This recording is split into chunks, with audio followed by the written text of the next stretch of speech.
In this video, I'm going to show you how to configure your chart of accounts in Zoho Books.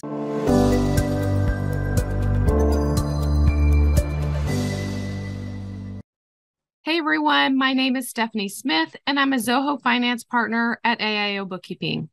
At AIO Bookkeeping, we help business owners do business better by getting their bookkeeping in order and reconnecting them with their business finances. Thanks for joining us on our YouTube channel. Don't forget to like and subscribe for more videos. Now let's dive in. Okay, so I'm back in my chart of accounts and I want to talk about configuring your chart of accounts or updating the chart of accounts. In my previous video on the introduction of the chart of accounts, I showed how to create a new account. So we're not going to go over that, but I want to show you what do you do if you need to make changes. So there might be instances where you want to make updates to names of your chart of accounts, or maybe you're not using accounts anymore, or if you're like many of the companies we help, sometimes there's more than one person working on things and there's duplicates that maybe you want to inactivate or get rid of. So if I'm on my chart of accounts and there's an account that I want to rename, it's really quite simple.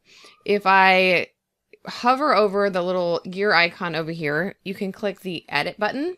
You can also click on the account itself, and there's a little edit icon up at the top. So either way, it'll take you to the screen.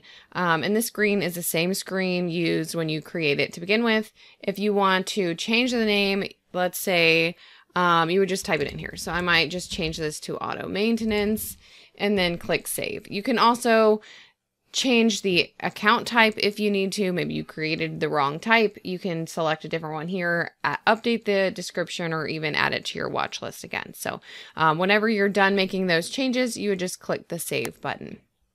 And that you'll see that it gets automatically updated. I'll close that out and I can scroll down, and now it's got the name change here. You can also inactivate or delete charts of accounts. The thing I want to call out here, though, is if you try to delete an account that has transactions in it, the system will actually not let you do that. So let's say I have this office supplies one. If I hover over and I click the delete option, it'll give me this pop-up message that says you can't actually delete this account because you have transactions associated with it.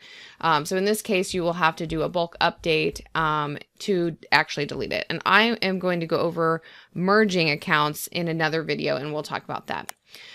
So if you have an account that you don't have transactions in, you can delete them.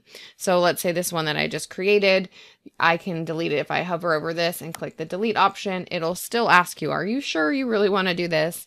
You would just click the OK button, and then your account is gone. It's deleted.